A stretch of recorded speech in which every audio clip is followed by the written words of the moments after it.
One of our big campaigns in Acevo on behalf of members has been to argue for reform of our public services. And our public services, largely delivered by the state, have become bureaucratised and out of touch with people. And we've argued strongly that the third sector should deliver more of those services. So we've argued that public service should be reformed and that much of the delivery should be given to third sector organisations. The next slide was one I used when I was asked to meet Tony Blair at Number 10 to talk about public service reform.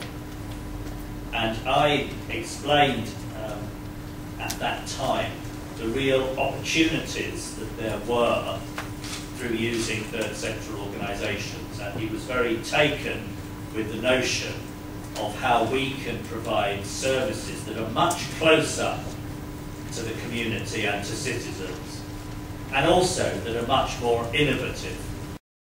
And we published a book which we used to describe the opportunities for public service reform.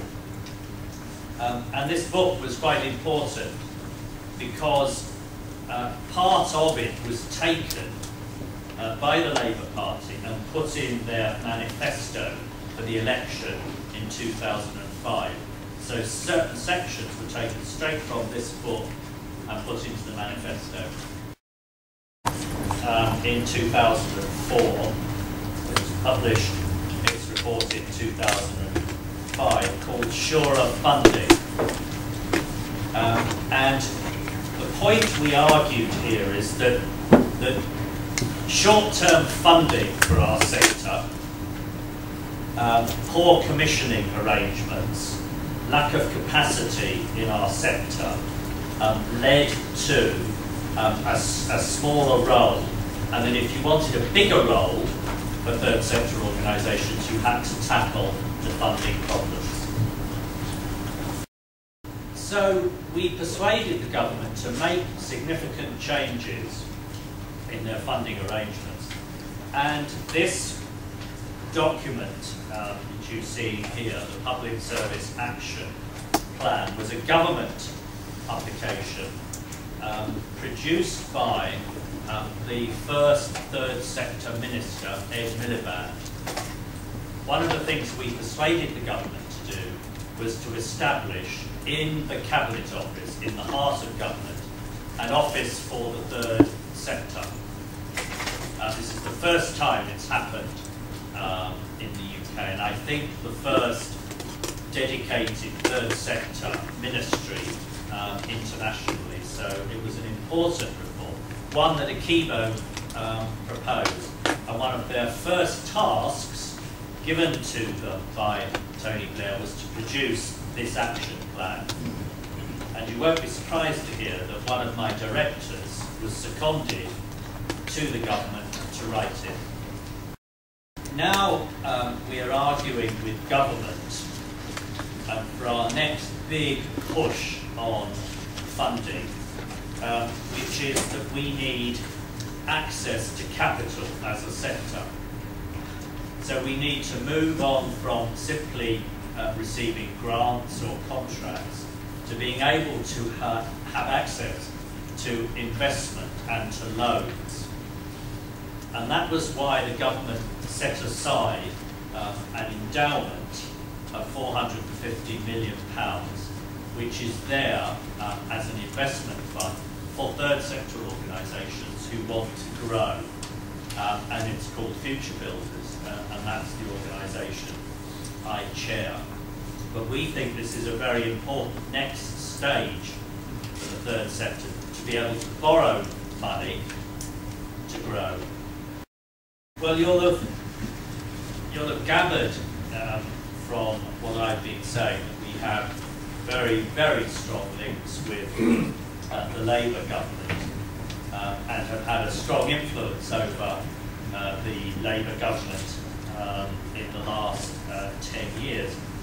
So, will it be difficult for us if there's a change of government to the Conservatives? There will be big changes. Practically everyone is expecting that in the election in May next year the Conservatives will win. And there will be changes. For example, they have said there will be big cuts in the budget. But they have also said that they will drive public service reform much harder, and there will be more outsourcing. So the role of the sector potentially will grow even bigger. So it's a time of change for us, but we think actually there will be a bigger role for us. The photo there is of the Conservative Party leader, David Cameron, who may well be the next Prime Minister. And as I told you, we all love animals, so there he is with the dog. And that was at a visit to a third sector organisation. So in the last year, ACEVO has been having increasingly strong contact with the Conservatives, both with their policymakers and with their politicians. And we have had a whole series of meetings for members, lunches, breakfasts, dinners, so that Conservative politicians can hear about the role the sector could play. And they have been extremely enthusiastic about that. So we think, as an organisation, we will be able to make the transition from a Labour government to a Conservative government. I thought I'd just mention our increasing international links. Here, the European network, which we established in the last few years, and that's a picture of the founding members at the launch event in Paris. We are increasingly developing international leadership development programs and links, because we believe that as chief executives we can learn from each other, and we can learn from each other internationally. So I think that at your launch you can look forward in JACEVO to playing a similar big role on behalf of the third sector as you enter a new era with a new government. You can play a role in both developing chief executives and also promoting the role of the third sector in Japan. I'm very confident that because this is Japan and you have set up JACEVO, that you too will grow and flourish and start to develop networks, leadership networks across Asia.